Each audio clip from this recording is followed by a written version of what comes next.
Bapa di sorga, terpujilah namamu dari kekal sampai kekal. Kiranya channel ini menjangkau banyak jiwa-jiwa untuk kemuliaan namamu. Dan berkatilah setiap orang yang telah mendukung channel ini.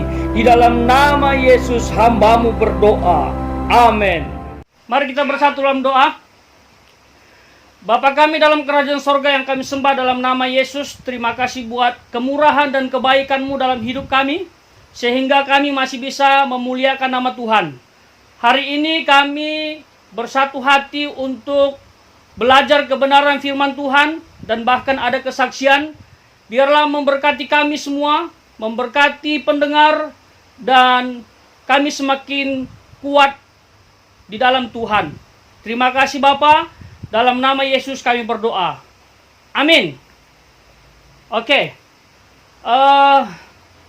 Puji nama Tuhan. Tema kita pada malam hari ini adalah bertahan dalam situasi sulit. Sekali lagi, tema kita malam hari ini adalah bertahan dalam situasi sulit. Nah, saya pikir kita sudah paham apa maksud atau konteks yang akan kita bahas. Tentunya berkaitan dengan keadaan saat ini, yaitu virus corona yang telah melanda dunia, bahkan Indonesia, sehingga banyak orang mengalami kesulitan. Kesulitan itu bisa dikategorikan kesulitan rohani, sulit ibadah di gereja karena harus jaga jarak. Bisa juga kesulitan dalam hal ekonomi. Banyak orang sudah tidak bekerja lagi, sehingga menjadi masalah untuk mencari nafkah. Bertahan dalam situasi sulit, yang perlu dipikirkan adalah iman. Itu perlu dipikirkan. Hubungan perlu dipikirkan. Dan yang ketiga, pangan. Karena virus corona ini kita nggak tahu sampai kapan. Banyak orang yang sudah putus asa. Saya sedih sekali melihat berita ada yang sampai bunuh diri, ada yang sampai melakukan kejahatan kriminal, yang akhirnya dimasakan orang, begitu ditangkap, kenapa kamu lakukan hal demikian? Alasannya simpel, nggak bisa makan. Sehingga melakukan kejahatan tersebut. Nah, yang jadi pertanyaannya, bagaimana kita dapat bertahan dalam situasi sulit? Bagaimana kita bisa bertahan dalam situasi sulit?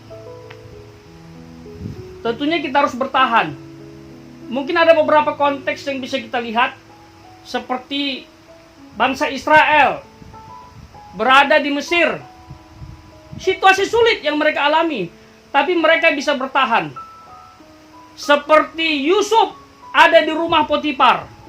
Sulit situasinya. Karena dia berkaitan dengan nafsu dan banyak orang gagal. Bagaimana dia bertahan? Itu perlu kita pelajari. Nah, kali ini saya akan menyampaikan firman Tuhan secara singkat. Nah, tentunya malam ini bersifat topikal. Bertahan dalam situasi sulit, yang pertama, harus mempercayai Tuhan. Apanya yang kita percayai, yaitu janjinya. Kita bisa lihat dalam Mazmur pasal 91, ayat yang kelima sampai ayat yang ketujuh. Saya akan bacakan.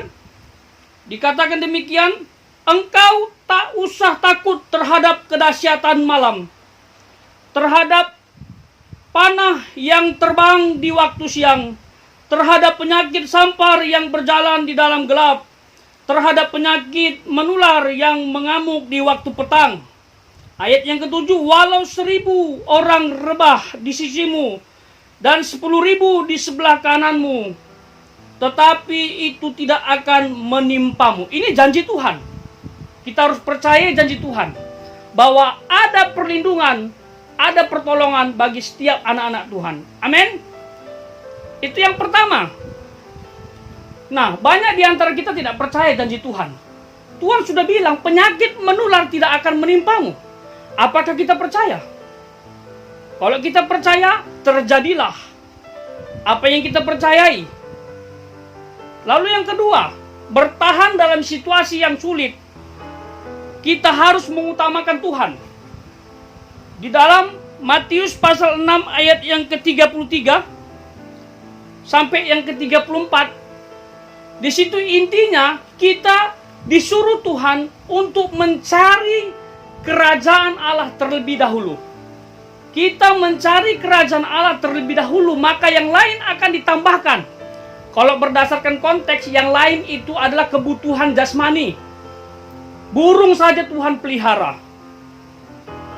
tanaman Tuhan pelihara, apalagi kita manusia yang diciptakan seperti rupa dan gambar Allah, imago Dei. Jadi gak usah takut. Bertahan dalam situasi yang sulit. Yang kedua, mengutamakan Tuhan, cari Tuhan. Tuhan, aku butuh Engkau. Aku mengandalkan Engkau. Sehingga Tuhan tolong kita. Kesusahan sehari, cukuplah sehari. Esok ada kesusahannya sendiri. Itu kata Tuhan. Itu kata firman Tuhan. Lalu yang ketiga, bertahan dalam situasi yang sulit. Kita harus membangun pekerjaan dengan Tuhan. Tercatat dalam 2 Tesalonika pasal 3 ayat 10. Saya intisarikan. Maksud ayat itu adalah kita harus bekerja. Kalau tidak bekerja, tidak usah makan. Oke, mungkin sebagian orang berkata, ini Pak Ronald maksudnya apa sih? Sekarang kan saya nggak bekerja, di PHK, nggak ada pekerjaan, kok disuruh mencari pekerjaan? Pahami garis besar yang ketiga, saya katakan membangun pekerjaan dengan Tuhan. Kata membangun itu mengubah persepsi kita seharusnya, atau mindset berpikir kita. Artinya menciptakan yang baru, melahirkan yang baru. Banyak hal yang bisa dilakukan. Bagi saudara yang sedang di PHK, yang sudah tak bisa bekerja lagi, yang di rumah aja, yang nempel dengan keluarga, ingat kata membangun. Membangun pekerjaan dengan Tuhan. Artinya bisa melakukan apa saja sesuai dengan wilayahmu. Bisa bisnis online seperti kami saat ini mengalami kesulitan juga.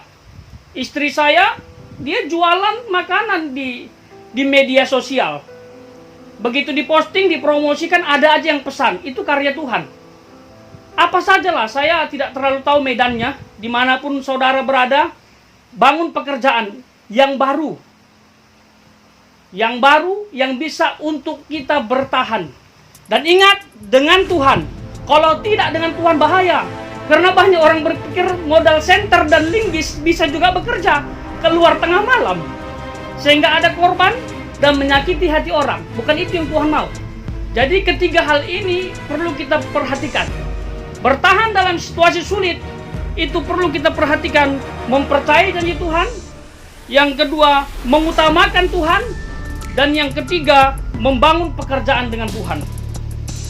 Kalau itu kita lakukan, saya percaya dalam situasi sulit apapun, Tuhan akan memberkati dan menguatkan kita.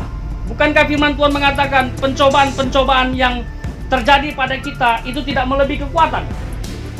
Tuhan akan memberkati kita semua. Joy to the world, the Lord is come.